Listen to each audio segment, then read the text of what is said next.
And don't let this shit fool you. This corporate investment in denouncing Father's Day, downplaying Father's Day, and bigging up Mother's Day is really a money grab more than anything else. It is misandric, don't get it twisted, but it's really more of a money grab.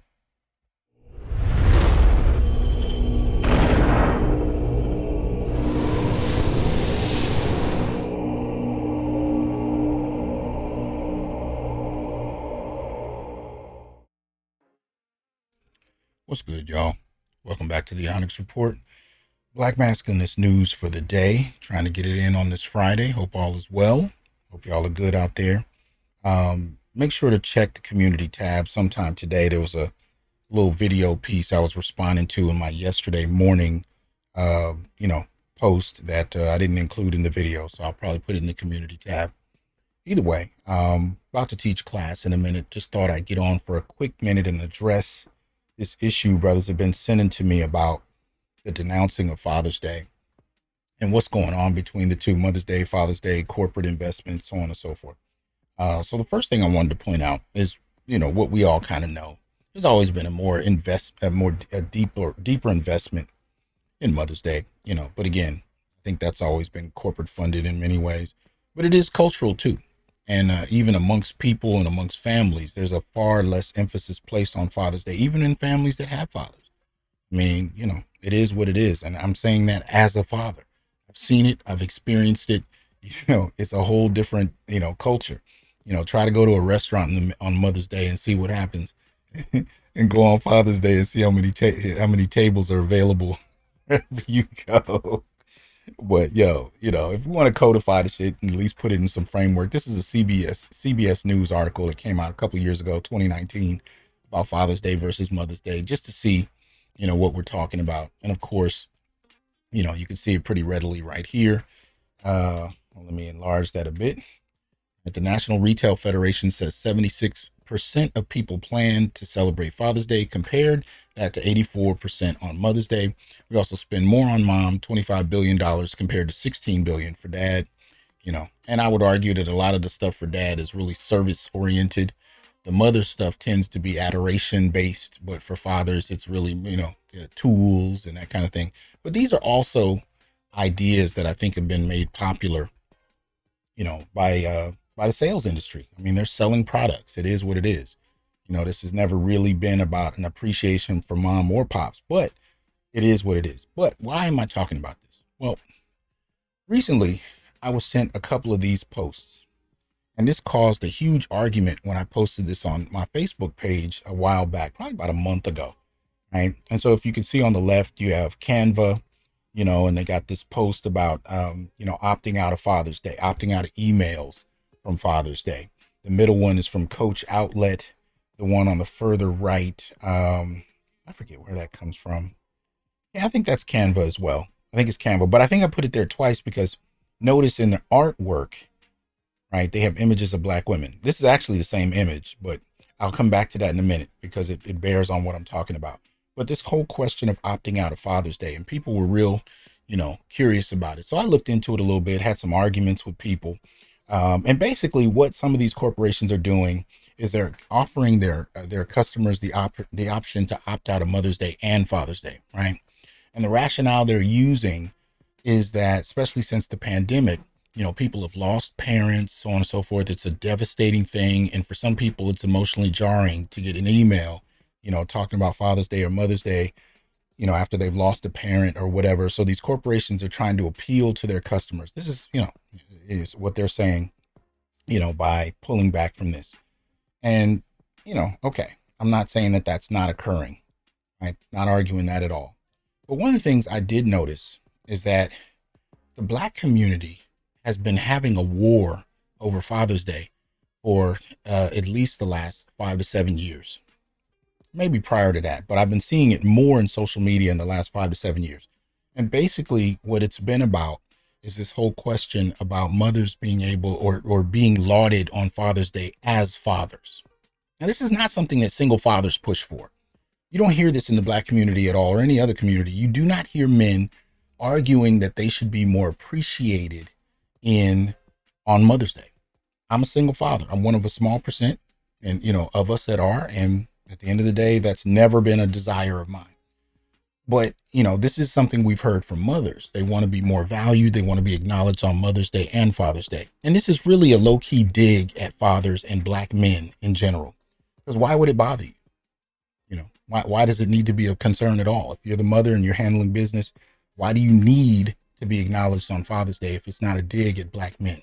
Right? So it's a disingenuous kind of jab that they try to present as, no, I'm just a single parent. I should be honored both days. But that's bullshit. You don't need to be honored both days. That's a dig at fathers. That's a dig at black men in general. But here's the thing. My argument with these corporations is they're not oblivious to the war in the black community over this thing. And war may be a strong word, but there's serious tension about this issue because there's a larger tension around black fathers in general. The black father principle is denounced in the black community. This is one of the things I was saying after Kevin Samuels passed away.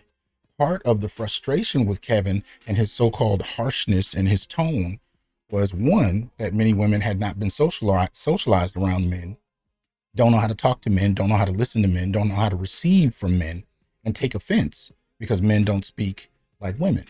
Right? We don't have those kind of standards. That's not an aesthetic in terms of how men communicate. We don't base our communication models off of how women communicate. So it's considered immediately offensive. But, that said, when you're looking at Kevin Samuels, his whole tone in many ways was father. When it came to his interactions with women, it was very corrective. It was very paternal. And that's considered in these days an offense unto itself. But then there were also many women that actually commended him, even if the medicine was harsh, for actually being the only one willing to tell them things no one else would. And that's based on the market industry. The market industry is so concerned about selling to women. They don't necessarily tell women the things they need to hear. So Kevin taking that position offended and hurt and frustrated a lot of women, so on and so forth. But part of that frustration was rooted in the father principle and the rage and vehemence, targeted at the father in the black community, whether he's present or not. He's the bane of the family, so to speak. And few realize that has actually, incentivized many a man to walk away.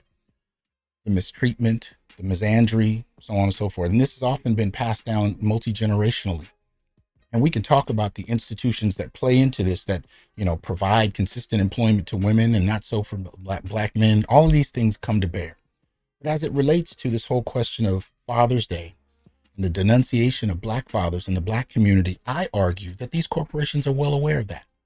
I argue that they spend millions of dollars to be well aware of these kind of things. And they market to different communities. Most corporations pay a marketing firm to do the research and help them develop their sales package to specific communities. It's not an accident. You see in this slide that there's a black woman drawn there, because in the context of the black community, it's a different argument when it comes to Father's Day than it is in other communities.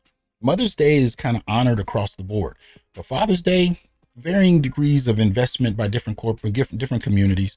But when you get to the black community, there's a bit of a war going on over this whole issue of Father's Day. And I don't believe these corporations are oblivious to that. And I'll show you why in a minute.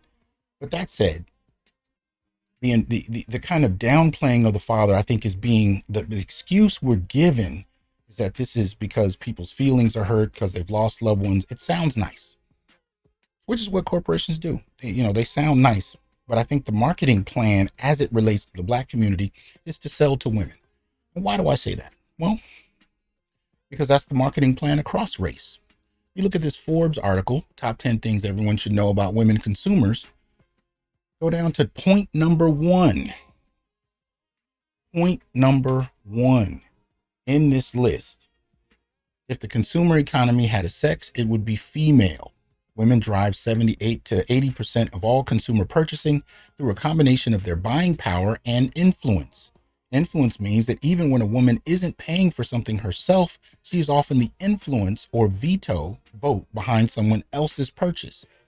That also means is that, women buy for women and men buy for women, right? But then you have this number 2 point that I think is just as relevant.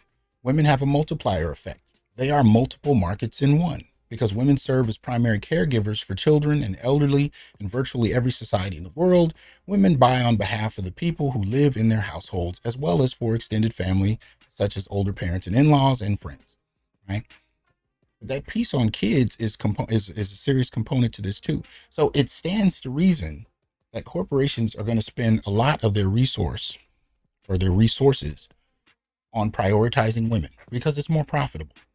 And I think this is one of the things that's really driving this whole question of this war, because in the Black community, now, if you're going to market to women across race, and that actually is a more profitable model, I can see many corporations doing that. I have been seeing it for decades.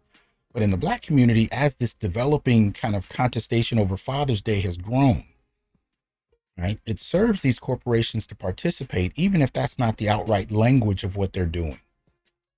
Helps them do that, right? It's part of the way that this goes. And this is a one-way war. Like I said, Black men are not fighting over Mother's Day. Black women are fighting over Father's Day. And it's some Black women, but it is, when it happens in social media, the only way you really have to gauge it is how many people like the posts that denounce Black fathers, Black men, or approve the kind of swap where mothers should be honored as fathered.